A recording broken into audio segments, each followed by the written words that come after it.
welcome. Finally, arrival at the Red Cross compound in Goma, and a quickie tour. For us, it's important to have this camp a base where you look forward to come back to, and I would like to keep it that.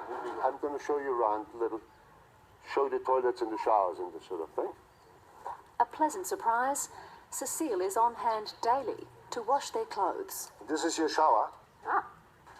1, 2, 3. You take the back down, you fill it, you pull it up, you take your shower. Chemical toilets, cold running water, a washerwoman and a cook. Unexpected luxuries. So you have 3 toilets to 15 people. I think this is fair. It's quite a good standard of living, isn't it, actually? Better than you expected. Also, it's nice to know that we're in a completely safe compound. It's going to be a great place for us to come back to.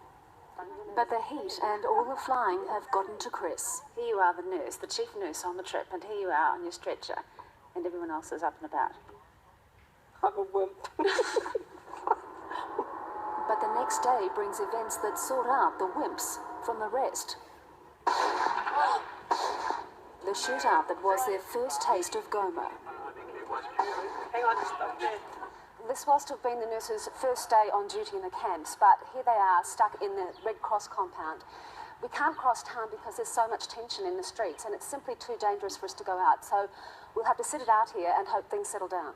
Have you assessed the airport road, over? And so we play a waiting game, in this case, checkers, and I learn some new rules. But it's a long wait.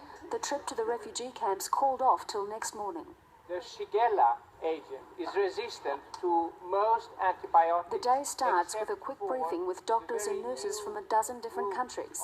Then it's off to the refugee camp. Kabumba is 30 kilometers away.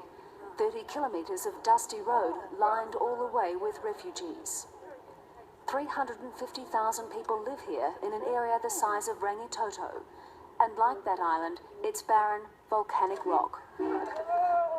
Cholera once claimed 2 lives a minute here, but now that disease has run its course. People here see the Red Cross as central to their survival.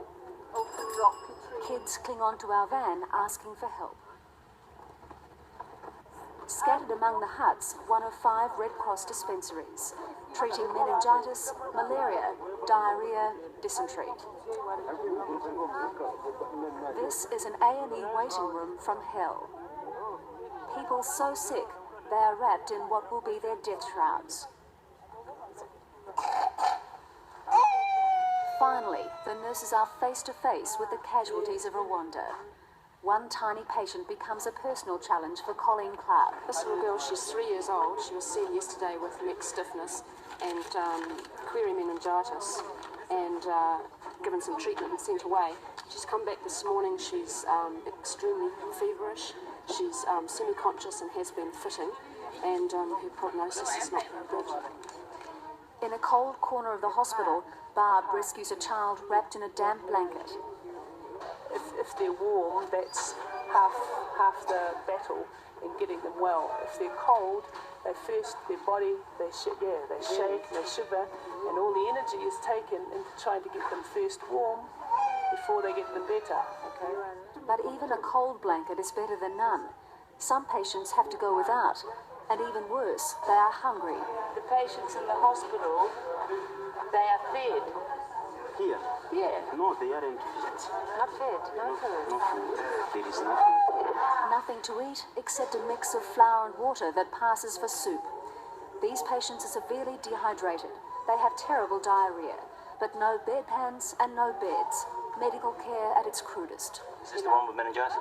Well, without specialist care, Colleen's little patient has shown no improvement. We give them the basic treatment and then watch them.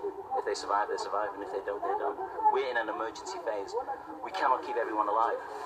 We keep the people alive that we think we can keep alive. The rest die. Chris and Sally have been at another dispensary on a very practical kind of job. what have you been doing here? So glad you've come by. This toilet has just taken 3 hours to clean. With the help of Joseph, who did translating, and Marie, our wash girl, who were teaching to clean our toilet, which was full to the brim. Absolutely. Look at that.